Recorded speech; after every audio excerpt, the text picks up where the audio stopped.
Which Ezekiel Yoder settled by the hearth with a gentle smile, fingers tracing the worn edges of an old wooden bowl. "Bread," he began softly, "is more than mere sustenance. It carries the whispers of earth and seasons, the silent prayers of seeds that sprouted in patient soil." His voice held a calm strength, as if passing knowledge handed down through ages, like a flame carried from one reluctant hand to another.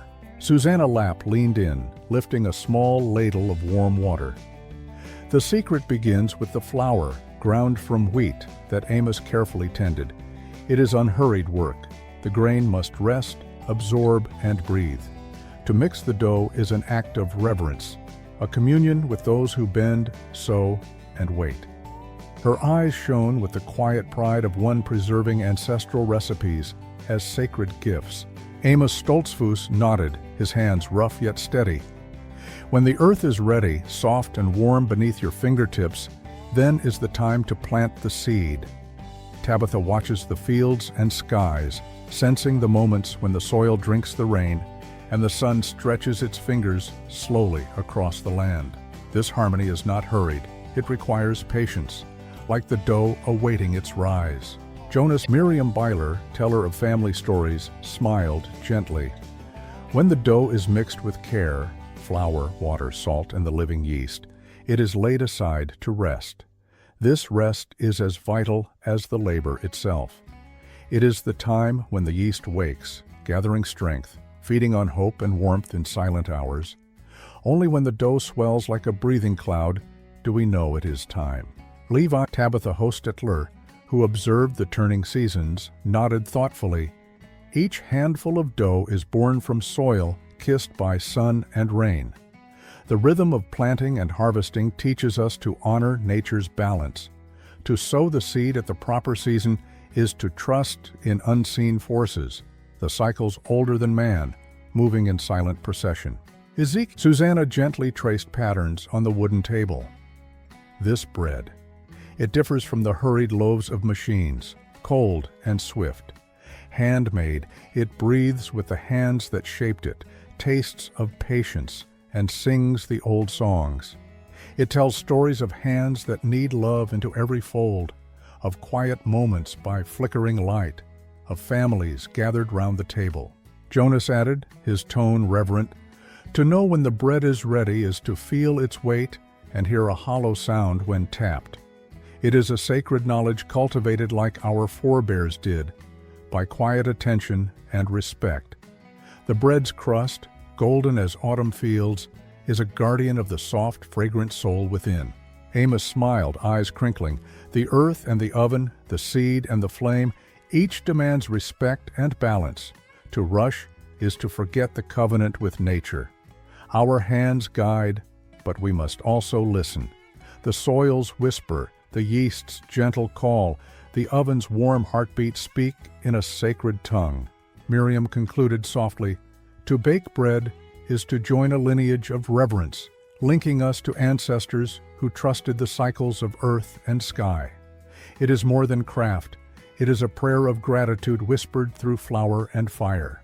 Each loaf is a hymn to the dignity of labor and the steady grace of patience." Levi's eyes twinkled with quiet joy. As the apostle said, "Man does not live by bread alone, but by every word that proceeds from the mouth of God." Our bread is part of that word, spoken slowly, with hands and heart aligned to creation's rhythm. It teaches us to walk humbly in the quietness of the fields and the warmth of the oven. Tabitha lifted a seed-filled palm toward the gathering dusk. "And so, when you plant the seed for your bread, do it with a heart full of thanks and silence. Listen to the land as it wakes. Feel the cool earth cradle your dreams, and trust the slow unfolding of life beneath your feet." Ezekiel's smile softened as he gathered his family close. "The bread we bake is the bread of patience, of harmony between man and nature. It binds us to a sacred trust with the earth and each other. Through toil, silence, and gratitude, we hold the ancient covenant and share its blessing with every breaking of the loaf." As the last warmth from the oven lingered, the family prepared for the next season's work. sowing new seeds, tending the growing fields under Tabitha's careful watch, and awaiting the quiet miracle of the earth's nurturing hand, ever mindful that true abundance is born of patience and respect. And with the oven's glow fading into twilight, the lessons of bread and soil wove themselves deeper into the heart, flowing gently toward the next chapter of their shared story. Искусство замеса и пламя древней печи. From which town or village do you watch us? Did your family bake bread in a wood-fired oven? Ezekiel Yoder's gentle voice breaks the early morning stillness, his eyes reflecting many seasons of tending soil and fire. Do you remember the smell of bread from your childhood? Write to us about who was master of the dough. Was it grandmother, mother, or perhaps grandfather? He pauses thoughtfully, as if inviting memories to rise like yeast in warm water. In our family, we say, bread loves silence and oven begs respect. What sayings about bread do you recall? Share them in the comments so the wisdom continues. Thus begins the storytelling circle beneath the wide sky, where the ancient art of bread baking breathes from one generation to the next. Susanna Lapp, keeper of recipes passed down like sacred scrolls, joins Ezekiel by the hearth. The first step, she begins, is to choose the grain wisely. Our flour comes from wheat grown in fields watched over by Amos Stoltzfus, who tends the earth with reverence. Amos's steady hands and furrowed brow tell of seasons spent coaxing life from soil. His wisdom, plant when the soil is warm but not yet thirsty for the sun, guides the planting of wheat, the bread's first breath. The grain must be ground gently, not too fine, keeping the spirit of the field in each kernel. Jonas Byler, master of the ancient oven, lights the fire with care, his movements slow, measured, like a sacred dance. To know when the oven is ready, he explains, watch the glow of the bricks, not blazing, but a steady ember, like the pulse of the earth itself. He encourages waiting patiently, for rush will spoil the soul of the bread. When the last ashes lay soft on the floor, and the door's heat caresses your hand warmly, the oven sings its invitation. This gentle ritual, unchanged in centuries, is as much a meditation as a craft. Every ember and plume of smoke tells a story of patience and respect. At the work table, Susanna guides the mixing of flour, water, salt, and a piece of starter, a living remnant of last season's bake. We fold the dough with hands, speaking in silent tongues, coaxing strength and air in each turn, she says. The mixture feels rough, sticky, alive under their palms, as though the earth and fire dwell within. Ezekiel watches close, knowing to wait until the dough has rested long enough, rising as if breathing beneath a soft cloth. Patience is the mother of good bread, he murmurs, as it is of all things worth tending. The dough's rise is a quiet promise, a prayer of transformation. By placing the loaf in the oven's heart, Jonas instructs, we enter the sacred moment when fire and earth unite. The heat surrounds, seals crust and soul alike. As the bread bakes, echoes of flame dance on wooden beams, and the air fills with a scent older than memory, rich as the golden fields before the storm. Miriam Byler, the family's storyteller, recalls old verses that capture this alchemy. From dust to bread, from seed to song, the oven's flame brings life along. She reminds all that every loaf carries the sweat of hands and the warmth of faith. Levi King, the wise elder, reflects on the meaning behind this humble craft. Just as the bread must rest, grow, and endure fire, so must a man endure trial, grow in spirit, and emerge renewed. Each loaf is a lesson in toil and trust. His voice is a steady current, urging respect for the process and the quiet moments that work unseen. In labor and waiting, we find harmony with the Creator's rhythm. His words linger like a soft blessing drifting through the smoke-curled kitchen. Tabitha Hostetler, watching the rhythms of seasons from her window, nods with quiet wonder. The bread's life is bound to earth's turning, she says thoughtfully. As planting and harvest join the cycle, so does baking tie us closer to all that lives. The community gathers then, drawn by the fragrant promise carried on the gentle west wind. Each loaf pulls the family closer, a sacred circle formed by shared labor, whispered prayers, and the heart's humble gratitude.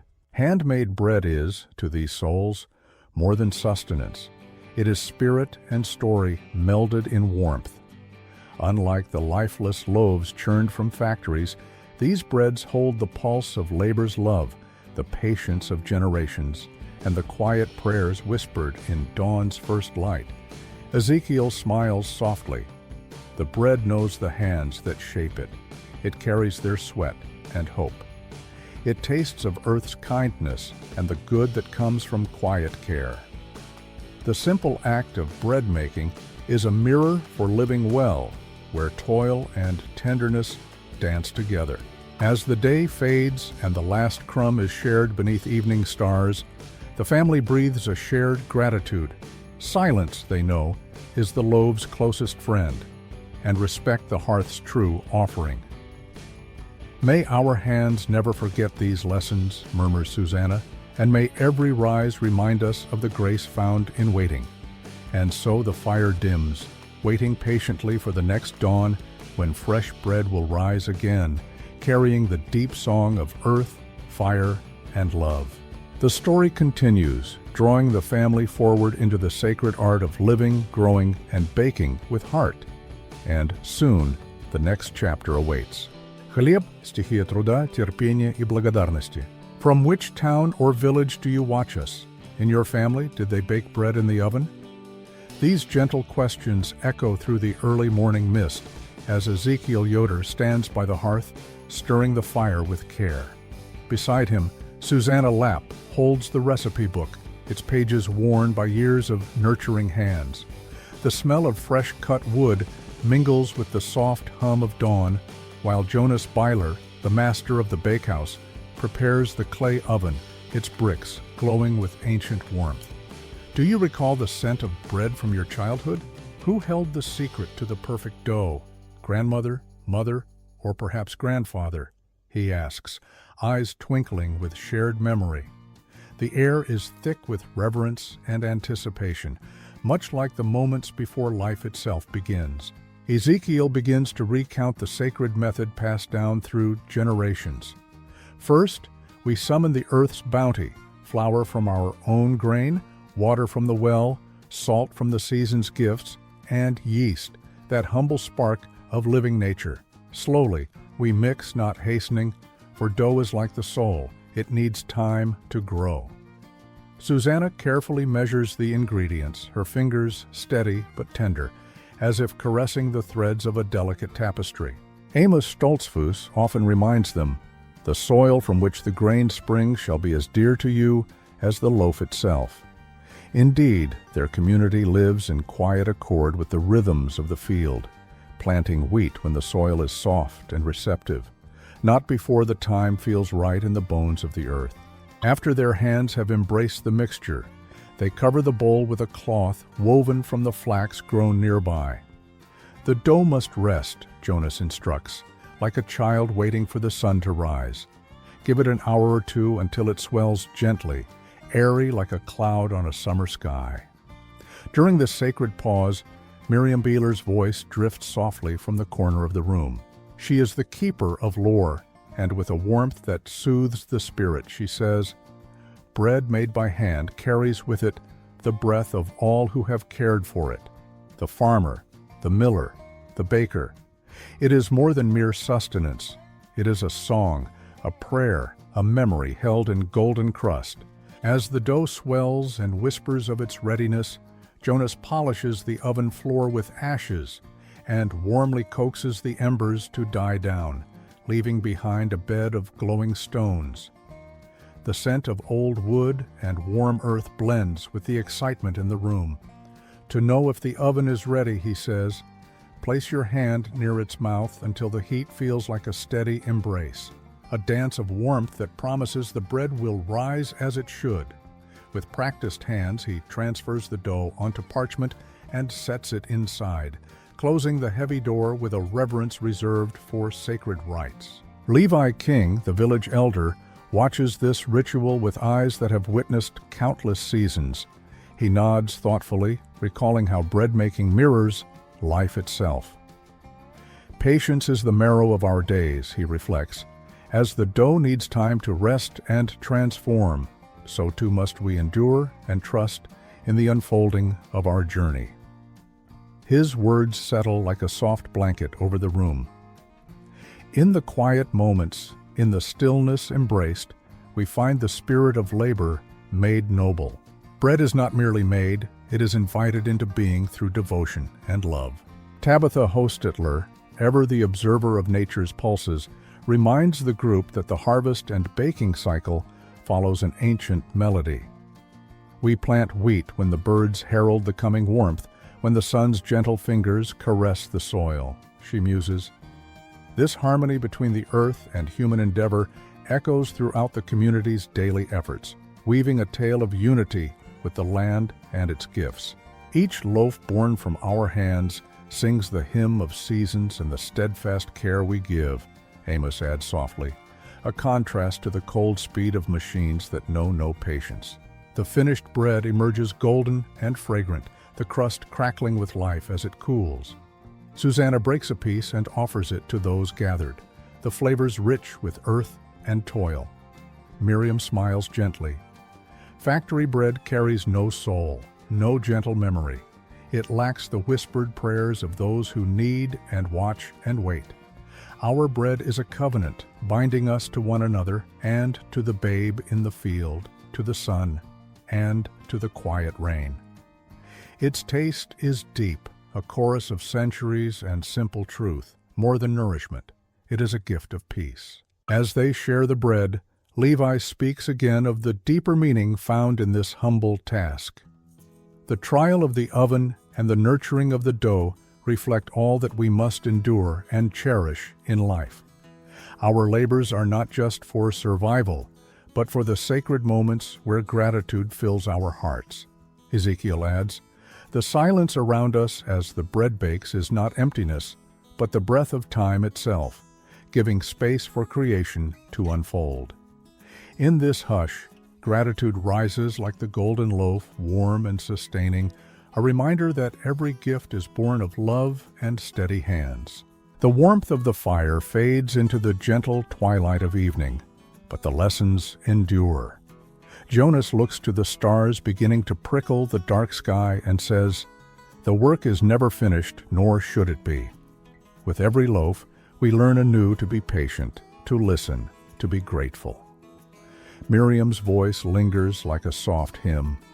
Let us carry this peace into our hearts and homes, knowing that the simplest acts of care connect us to the vast tapestry of life. Their voices blend with the night sounds of fields and trees, a song old as time about hand and earth, spirit and sustenance.